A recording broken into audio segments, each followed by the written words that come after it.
Hello everybody, welcome to our channel. So today we are going to discuss about physical features of India. तो सबसे पहले हम बात करेंगे हिमालयाज़ के बारे में।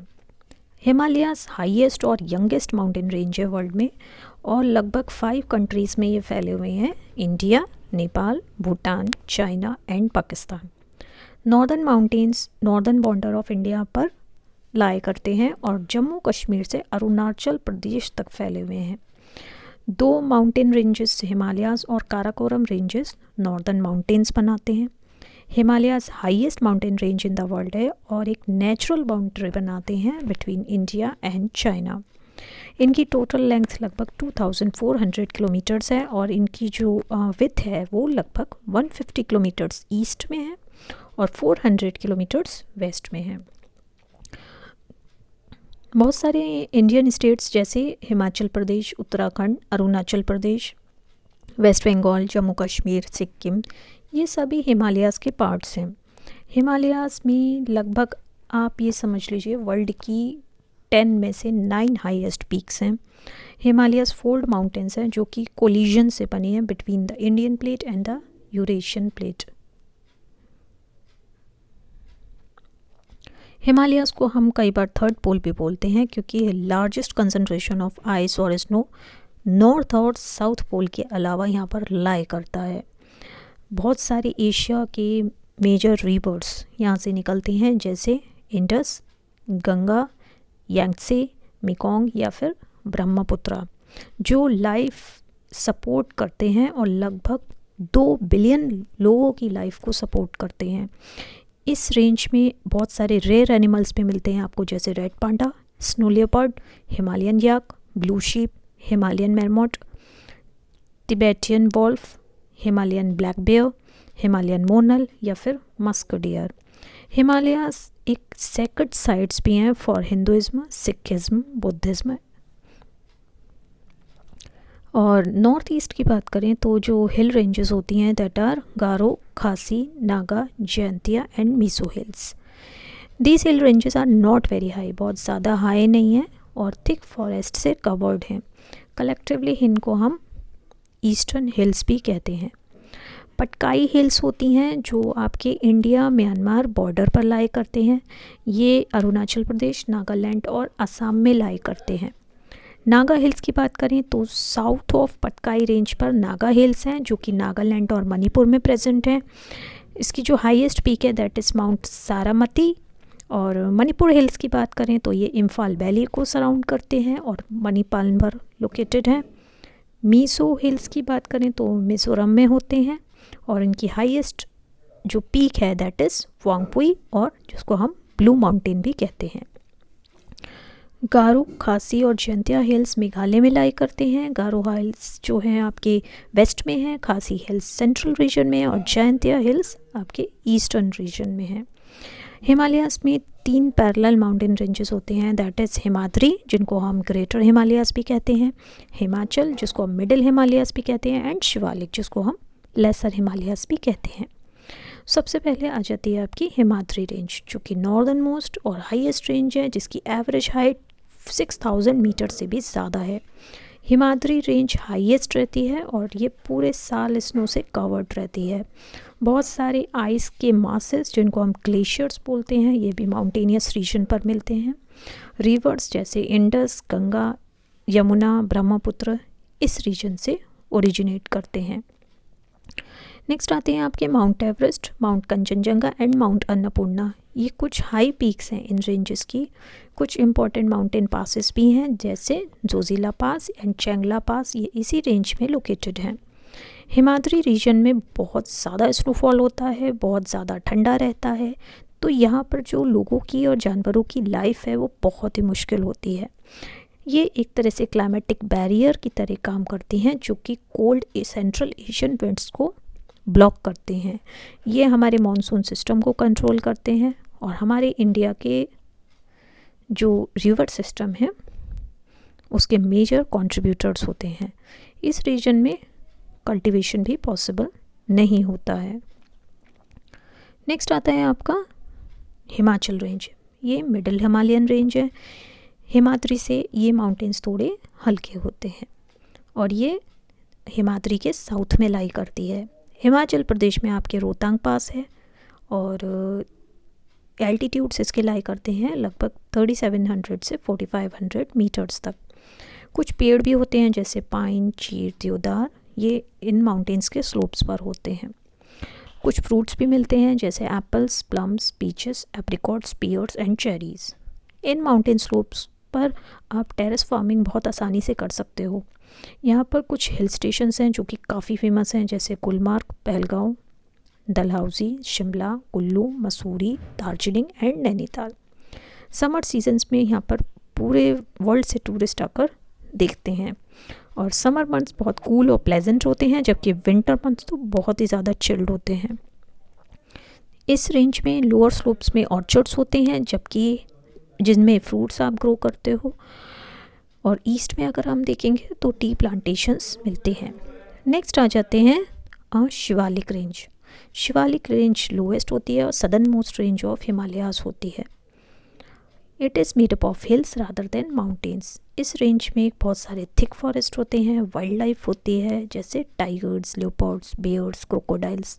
बहुत ज़्यादा लैंड यहाँ की क्रॉप्स ग्रो करने के लिए यूज़ की जाती है जैसे mess, potatoes and rice. In hills के स्लोप को हम टेरेस फार्मिंग के लिए भी यूटिलाइज़ करते हैं। यहाँ पर कैटल रेयरिंग भी कॉमन होती है। तराई रीजन शिवालिक रेंज की फुट हिल्स बनाता है और बहुत ज़्यादा यहाँ उत्तराखंड और उत्तर प्रदेश में लाई करता है तराई रीजन। ये फ्लैट मार्शी एरिया होता है जो कि काफ़ी रेनफॉल होता है इधर, और एज ए रिजल्ट यहाँ पर वीट, शुगरकेन और राइस भी काफ़ी कल्टीवेट होता है। नेक्स्ट आता है हमारा importance of Himalayas. Importance of Himalayas की बात करेंगे तो ये फॉरेन इंटरफेरेंस से इंडिया को बचाता है, एक नेचुरल बाउंड्री की तरह एक्ट करता है।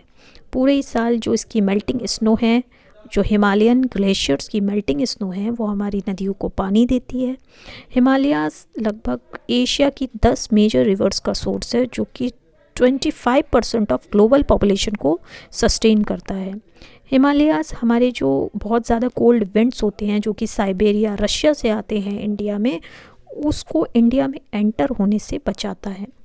हिमालयाज़ एक बैरियर एक्ट करता है for the rain bearing monsoon winds, जिसकी वजह से बारिश होती है। जो फॉरेस्ट होते हैं हिमालयाज़ के, वो बहुत ज़्यादा प्रोडक्ट्स प्रोवाइड करते हैं जैसे medicines, resins, timber and honey. ये फॉरेस्ट आपके बहुत सारे वाइल्ड एनिमल्स का होम होते हैं जैसे tiger, rhinoceros, snow leopard and wild yak. अब आते हैं हमारे नॉर्दर्न प्लेन्स। नॉर्दर्न प्लेन्स की हम बात करेंगे तो ये हिमालय माउंटेन्स के साउथ में आते हैं और पंजाब से असम तक रन करते हैं। ये एक विथ का नहीं है थ्रू आउट, ये वेस्ट में ब्रॉड है और ईस्ट में काफ़ी नैरो है। ये स्टेट को कवर करते हैं Haryana, Punjab, Uttar Pradesh, parts of Assam, west Bengal and Bihar. जो रिवर्स हमारे हिमालय से स्टार्ट होती हैं ये इन प्लेन्स पर फ्लो करती हैं।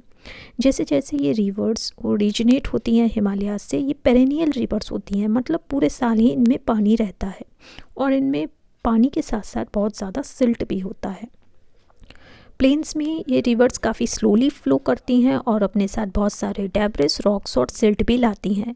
तो ये इसका सारा वज़न ये अपने रिवर बैंक्स पर शेड कर देती हैं और ये जो डिपॉजिट होता है आपका फाइन क्ले, सिल्ट और ग्रेवल का, जिसको हम एलुवियम भी कहते हैं, ये काफ़ी फर्टाइल होता है और बहुत सारे क्रॉप्स की ग्रोथ के लिए फेवरेबल होता है।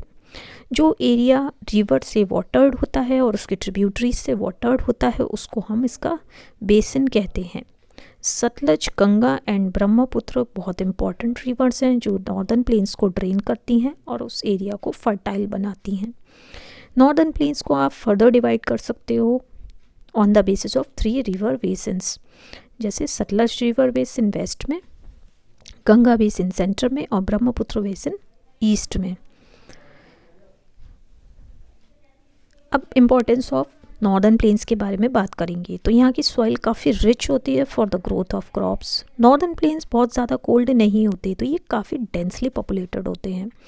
नॉर्दर्न प्लेन्स को हम कई बार हार्टलैंड ऑफ इंडिया भी कहते हैं। यहाँ की सॉइल बहुत ही फर्टाइल होती है और एनुअली रिन्यूड होती है बाय फ्लड्स, जिससे ये सबसे ज़्यादा फर्टाइल लैंड बन जाता है हमारी अर्थ का।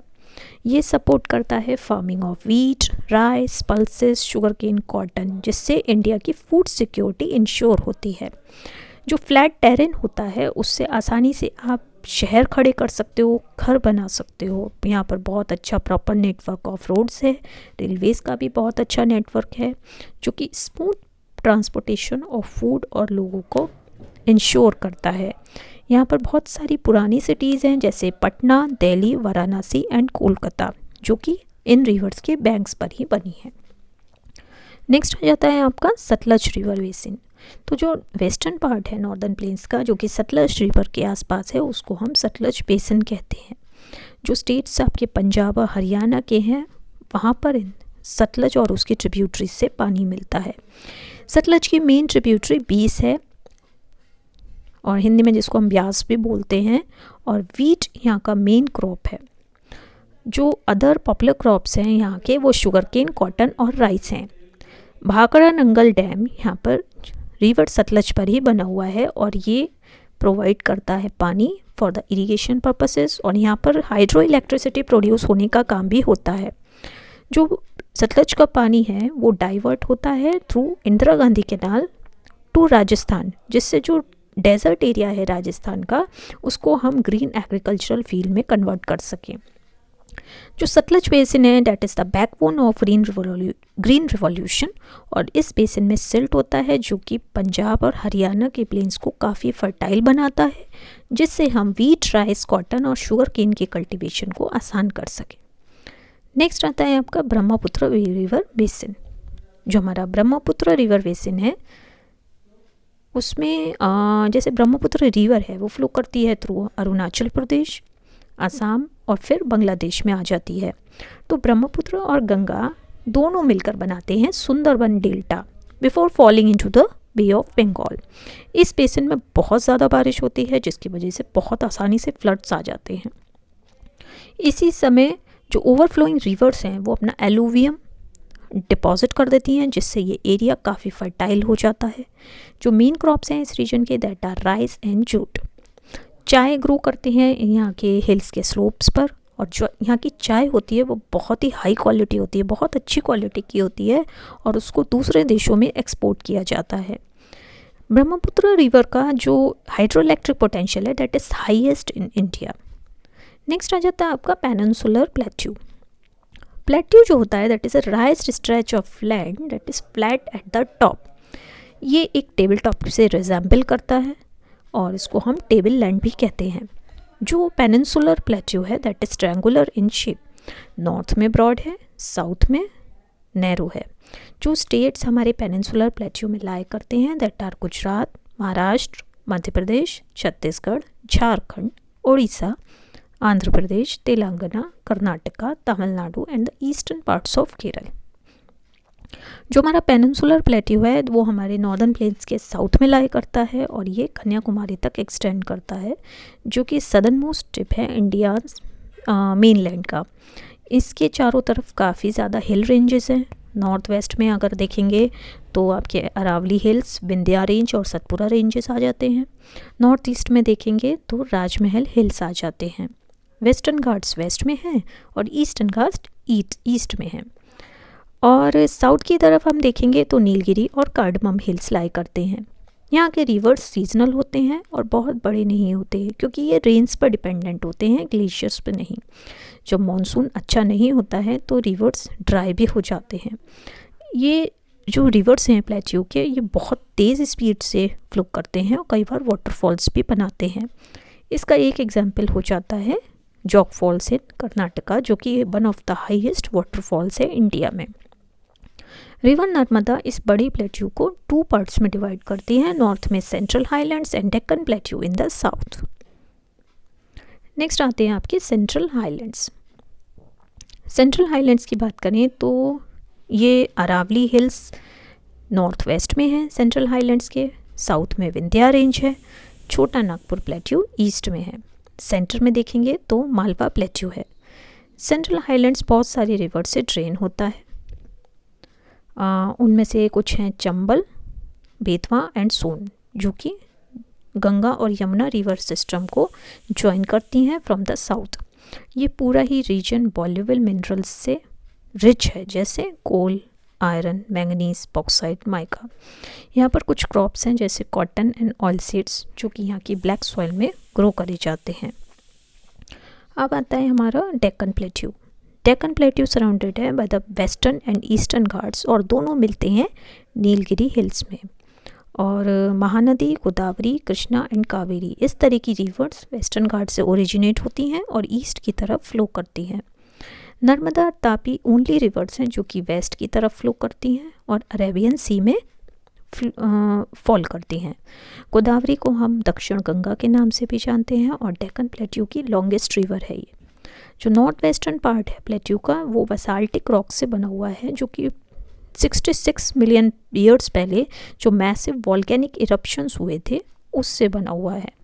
इन वॉल्केनिक रॉक्स के वेदरिंग से हमारी रिच ब्लैक सॉइल आई है, और ये अच्छी होती है for the growth of cotton, क्योंकि इसका मॉइस्चर रिटेंशन कैपेसिटी बहुत अच्छा होता है। Deccan plateau is a source of minerals for India, क्योंकि इसमें आयरन, कोल, मैंगनीज, बॉक्साइट और माइका के डिपॉजिट्स होते हैं। जो यूनेस्को वर्ल्ड हेरिटेज साइट्स हैं, अजंता और एलोरा केव्स, ये सीधे बसाल्टिक रॉक्स को कार्व करने से ही बनी है। अब आता है हमारा गंगा रिवर बेसिन। जो गंगा बेसिन है ये हमारे सतलज रिवर के ईस्ट में लाई करता है। तो जो मेन रिवर है इस रीजन में जो फ्लो करती है दैट इज़ गंगा रिवर, जो कि गंगोत्री ग्लेशियर से ओरिजिनेट करती है। गंगा रिवर प्लेन्स में एंटर करती है हरिद्वार में, उत्तराखंड में, और ये फ्लो करती है through Uttarakhand, Uttar Pradesh, Bihar and West Bengal. ये बेसिन सपोर्ट करता है हमारे मेजर इंडस्ट्रियल सिटीज़ को, जैसे कानपुर, वाराणसी एंड पटना। बहुत सारे गंगा रिवर जो क्रिटिकल इंडेंजर्ड स्पीशीज़ हैं, जैसे गंगा रिवर डॉल्फिन या घड़ियाल, यहाँ पर ही मिलते हैं। और जो हमारी यमुना है that is a main tributary of river Ganga. ये निकलती है ग्लेशियर से जिसका नाम है यमुनोत्री, और गंगा और यमुना दोनों मिलती हैं आपस में प्रयागराज में। तो जो जगह जहाँ पर ये दोनों मिलती हैं उसको हम संगम कहते हैं। गंगा बेसिन में बहुत ज़्यादा फर्टाइल सॉइल है और ये सपोर्ट करती है क्रॉप्स की ग्रोथ को, जैसे wheat, rice, jute and sugarcane. अब आता है हमारा eastern coastal plain. Eastern coastal plain हमारा लाई करता है between Eastern Ghats and the bay of Bengal. Rainfall यहाँ पर काफ़ी कम है। ये बनी है by the rising of land, मतलब लैंड उठ गई है और समुद्र थोड़ा नीचे की तरफ है, गहराई की तरफ है समय के बीतने के साथ ही साथ। तो ये रीजन फेमस है for Chilika lake, Pulicat lake and Kolleru lake. ये प्लेन्स डिवाइड होते हैं 3 पार्ट्स में, Utkal plain, northern Circars and Coromandel coast. जो ईस्टर्न कोस्टल प्लेन है उसको हम rice bowl of south India भी कहते हैं। महानदी, गोदावरी, कृष्णा और कावेरी रिवर्स ये फ्लो करते हैं from deltas along the eastern coast, जो इस एरिया को बहुत ज़्यादा फर्टाइल बनाते हैं। Rice is the main crop of this region, इसलिए इसको राइस बाउल ऑफ इंडिया भी कहते हैं। यहाँ पर शुगर केन, कॉटन और टोबैको ग्रो किया जाता है। जो northern part of the coast है that is known as northern Circars, और यहाँ पर विशाखापट्टनम एक इम्पॉर्टेंट पोर्ट है। Coromandel coast is the southern part of eastern coastal plain. Coast line काफ़ी स्ट्रेट है और चेन्नई ईस्टर्न कोस्टल प्लेन के कोरोमंडल कोस्ट पर लाई करता है, जो कि one of the largest port of India है। अब आता है हमारा western coastal plain. Western coastal plain हमारे लाई करते हैं between the western Ghats and the Arabian sea. ये एक्सटेंड करता है from the gulf of Kutch in the north to Kanyakumari in the south. Western coast में बहुत ज़्यादा बारिश होती है मॉनसून विंड की वजह से। इसका क्लाइमेट वेट और ह्यूमिड रहता है, which is good for growing spices, coconut, rice and bananas. यहाँ पर कुछ सी पोर्ट्स हैं जैसे कंडला, पणजी, मैंगलोर एंड कोच्चि, जो कि वेस्टर्न कोस्ट्स पर लाई करते हैं। जो मिडिल पार्ट है वेस्टर्न कोस्टल प्लेन का उसको हम कोंकण कोस्ट भी कहते हैं, जो कि एक्सटेंड करता है from the gulf of Khambhat to Goa. Konkan coast में इम्पॉर्टेंट सी पोर्ट है Mumbai. Malabar coast southern part है इस प्लेन का और ये गोवा से कन्याकुमारी तक एक्सटेंड करता है। This coast is famous for salt water lakes called lagoons और कयाल्स, जिसको हम बैक वाटर्स भी कहते हैं। Lagoons are connected to one another by canals. Kochi यहाँ पर एक बहुत इंपॉर्टेंट सी पोर्ट है और यहाँ पर एक बहुत बड़ा शिप बिल्डिंग यार्ड भी है। अब आते हैं हमारे कोस्टल प्लेन्स। इंडिया की बहुत बड़ी कोस्टल लाइन है जो कि लगभग 7,600 किलोमीटर्स बड़ी है। Coastal plain is a strip of plain land near the sea. समुद्र के पास एक प्लेन लैंड की स्ट्रिप है जिसको हम कोस्टल प्लेन कहते हैं। Deccan plateau is surrounded by narrow coastal planes on the eastern and western sides. तो वेस्टर्न कोस्ट के तरफ जो है that is western coastal plane, और जो ईस्टर्न कोस्ट की तरफ है that is eastern coastal plane. Coastal planes border होते हैं बे ऑफ बंगाल से ईस्ट में और वेस्ट में अरेबियन सी से। Both plains meet at Kanyakumari which is the southern most tip of India's mainland. तो वेस्टर्न कोस्टल प्लेन काफ़ी नैरो हैं, अनइवन भी हैं। ये स्ट्रेच करते हैं from Gujarat to Kerala. They are divided by Konkan coast which extends from Mumbai to Goa. Kannada coast which is along Karnataka and Malabar coast which lies along Kerala. They are backwaters and lagoons, short rivers and Vembanad lake.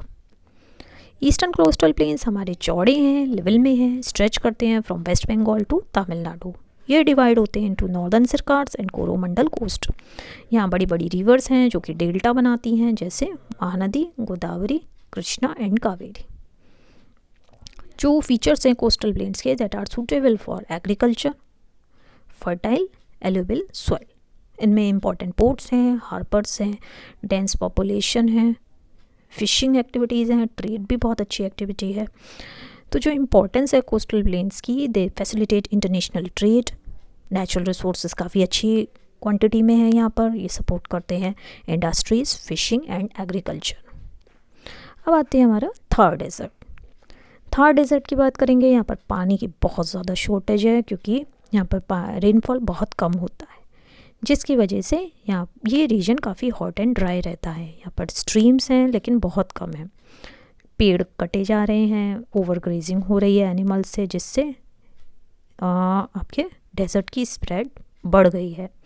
तो हमें बहुत ज़्यादा से ज़्यादा trees को plant करने चाहिए ताकि हमारा डेजर्ट एक्सपैंड होने से रुक जाए। हमारी गवर्नमेंट ने भी बहुत ज़्यादा स्टेप्स लिए हैं ताकि जो लोगों की डिफ़िकल्ट लाइफ है, जो डेजर्ट में रहते हैं, उनकी लाइफ को हम आसान कर पाएँ। जो सतलज रिवर का पानी है और उसकी ट्रिब्यूटरीज़ हैं वो अब डेजर्ट एरियाज़ तक पहुंचने लगी हैं थ्रू इंदिरा गांधी कैनाल, जिसको हम राजस्थान कैनाल भी कहते हैं, जो कि सतलज रिवर पर बना है। इससे लोगों की लाइफ चेंज हुई है और डेजर्ट कुछ ग्रीन भी होना शुरू हो गया है। अराउंड द कैनाल बहुत सारे ग्रीन फील्ड्स आ गए हैं over a period of time, और फार्मर्स यहाँ पर ग्राम, बाजरा, ज्वार, मेज, वीट को ग्रो करते हैं। गंगानगर के पास सूरतगढ़ है जो कि एक बहुत बड़ा और लार्जेस्ट वीट फार्म बन गया है एशिया का। अब हम बात करेंगे climate and natural vegetation of the desert. जो डेजर्ट का हमारा क्लाइमेट है that is very hot and dry throughout the year. यहाँ पर बहुत कम बारिश होती है, लगभग 25 सेंटीमीटर से भी कम पर ईयर, जिसकी वजह से पानी की शॉर्टेज हो गई है। यहाँ का स्काई क्लियर रहता है, एयर ड्राई रहती है, जिससे इवापोरेशन रेट बहुत ज़्यादा रहता है। जो यहाँ का डे नाइट टेम्परेचर डिफरेंस है वो बहुत ज़्यादा होता है। समर सीज़न में आपको हॉट डेज़ मिलते हैं, कूल नाइट्स मिलती हैं। विंटर्स में आप देखेंगे तो डेज़ गर्म होते हैं जबकि नाइट्स काफ़ी कोल्ड होती हैं। यहाँ पे हार्डली ही कोई वेजिटेशन होता है, और अगर थोड़ा बहुत है भी तो वो इधर उधर बिखरा हुआ है क्योंकि पानी की काफ़ी कमी है। प्लांट्स यहाँ पर ज़ीरोफाइट्स होते हैं, जिसका मतलब ये हो गया कि वो अडेप्टेड हो जाते हैं ड्राई कंडीशंस के लिए। सिर्फ यहाँ पर थॉर्नी बुशेस मिलेंगे, बहुत ज़्यादा वैरायटीज़ मिलेंगी आपको कैक्टस की, कीकड़ की। जो कॉमन फीचर्स होते हैं डेजर्ट प्लांट्स के, दे हैव लॉन्ग रूट्स, बहुत बड़ी बड़ी रूट्स होती हैं ताकि वो अंडरग्राउंड वाटर पर तक पहुंच सकें। इनके ऊपर वैक्सी कोटिंग होती है ताकि आप इवापोरेशन को प्रिवेंट कर सकें, ज़्यादा से ज़्यादा पानी बचा सकें। इनके स्टेम्स काफ़ी फ्लैशी होते हैं ताकि पानी को स्टोर कर सकें। लीव्स लगभग स्पाइंस तक पहुंच जाती हैं क्योंकि पानी को वो लॉस को कम से कम हो सके। कई प्लेसेस पे अंडरग्राउंड वाटर सरफेस पे आ जाता है। इन जगहों को हम ओएसिस बोलते हैं, जहाँ पर डेट फार्म्स ग्रो करे जाते हैं क्योंकि ओएसिस का एरिया काफ़ी फर्टाइल होता है। ओएसिस के आसपास आपको विलेजेस भी मिल सकते हैं। डेजर्ट रीजन की बात करें तो राजस्थान को 2 पार्ट्स में डिवाइड किया है अरावली रेंज ने। ये वर्ल्ड का लार्जेस्ट सब ट्रॉपिकल डेजर्ट्स में से गिना जाता है। यहाँ पर सैंड ड्यून्स, सैंडी प्लेन्स और ड्राई रिवर बेड्स भी मिलेंगे। ल्यूनी रिवर भी है यहाँ पर। जो वेस्टर्न साइड है वहाँ पर काफ़ी सैंड है, जिसको हम ग्रेट इंडियन डेजर्ट भी बोलते हैं, और इसको हम थार डेजर्ट भी कहते हैं। ये एक्सटेंड करता है from the Rann of Kutch in Gujarat to the borders of Haryana. यहाँ पर एक प्रोमिनेंट टाउन है, दैट इज़ जैसलमेर। इसको हम गोल्डन सिटी भी कहते हैं, एक यूनेस्को वर्ल्ड हेरिटेज साइट है। North eastern part of Thar desert में चूरू लोकेटेड है, जिसको हम gateway to the desert region भी बोलते हैं। यहाँ पर छोटी छोटी हिल्स मिलती हैं सैंड की, जिसको हम सैंड ड्यून्स कहते हैं। जब स्ट्रॉन्ग विंड्स ब्लो करती हैं तो ये सैंड ड्यून्स शिफ्ट हो जाते हैं, और स्टॉर्म्स जो होते हैं, जिनको डस्ट स्टॉर्म्स कहते हैं, are a common feature in Rajasthan. So that's all for the day. Thank you so much.